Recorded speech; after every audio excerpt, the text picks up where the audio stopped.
Енді оқушылармен мынандай есеп бар. Пробныйда 460 оқушы тест тапсырды. Тест 10 сұрақтан тұрады, нәтижесі кесте берілген.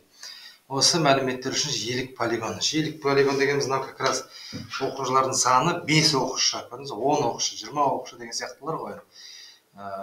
Жиілігі. Мынау дұрыс жауаптар саны.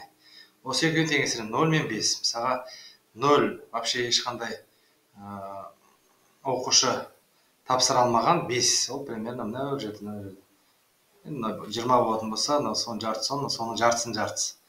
Яғни мен мынаны бүйтіп көрсетіп қою керек, мына жерде 5 деп. Сосын келесі дұрыс жауаптар бірақ оқушы, 10 оқушы бірақ сұраққа дұрыс жауап берген. Так, тұра тұрыңыздар. Дұрыс жауаптар саны 0, дұрыс. Енді бірақ оқушы бізде 10 оқушы жартысы болады, дұрыс. 10 оқушы, яғни 10 деп қоямыз примерно. 10 оқушымыз бірақ сұраққа дұрыс жауап берген, ары қарай. Так, 2 сұраққа жауап берген 20 оқушы бар, яғни міне мынау. Белгілейміз. Одан кейін 3 оқушы 60 сұраққа жауап берген. 3-те 60. 4-те 100, 4-те 100. Осы нүктелерді 5 белгілеп алыңыз. 5 оқушы, 140 оқушы 5 сұраққа жауап берген. 140 оқушы. Сосын 160 оқушы 6 сұраққа жауап берген. 175 оқушы, 160, 175 кішкене нәужетсіздігі қарай. 175 деп қойып, мына жерде 175. Соған примерно жақындаймыз. Осыншама оқушы 8 сұраққа жауап берген. 140 оқушы, міне қайттан 140 оқушы 8 сұраққа жауап берген. Бағанағыдай көріп қойамыз. 9 оқушы, 100 оқушы 9 сұраққа жауап берген. 100 оқушы 9 сұраққа жауап берген. Сосын 50 оқушы 10 сұраққа жауап берген. 50 деген 40 пен 60-тың ортасы сәйкес болу керек. 10 сұраққа жауап берген, енді болды. Осыны оқушылар бүйтіп немен қосу керек міндетті түрде. Кесіндімен.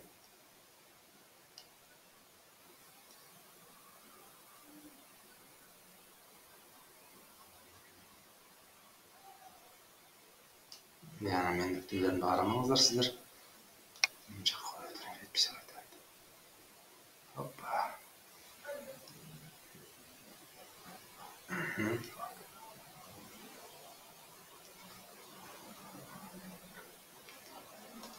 Олардың түгел бірдей емес, енді сіздер сызғышпен істейсіздер ғой.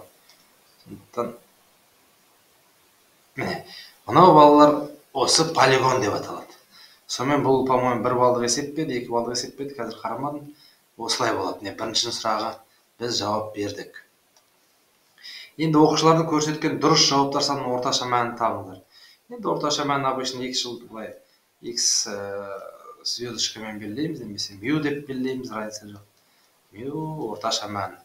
Енді барлық оқушылар саны біз білеміз, барлық оқушылар саны бізде 960 оқушы міне.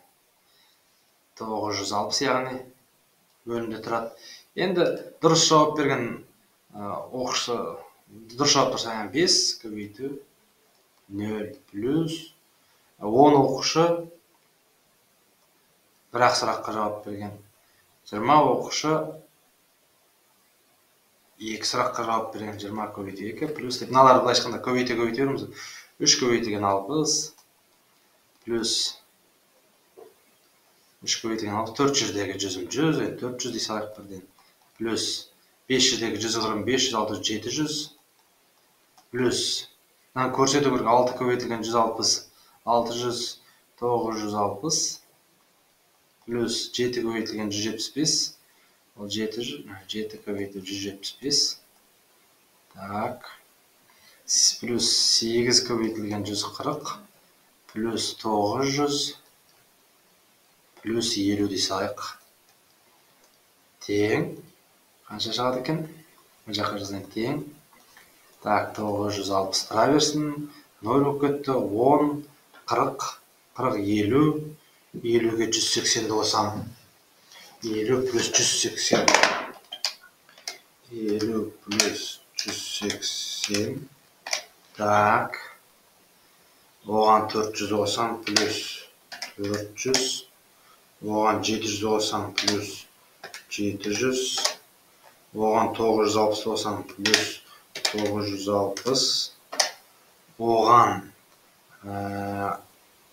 мына екеуі тұра берсін. Мынаған дейінгі сан бізде 2290 болды. Плюс қазір 7 жердегі 175, 7 көбейту 175, 1225 екен. 1225 екен. Плюс 800 көбейту 140. 8 көбейту 140. Ол 1120 болды. 1120 плюс 950 осыларды есептеп алайық енді. 1120 плюс 950 тең плюс 1225 плюс 1225 тең плюс 2290 тең 55-85. 55-85 болды. Мен қате жібермеген шығармын. Осыны бөлейік 960-қа. Сонда шамамен 5,880, шамамен 82. Орташа оқушылардың көрсеткен дұрыс жауаптар санының орташа мәні енді жүздікке дейін дәлдікпен есептесек 5,82 екен.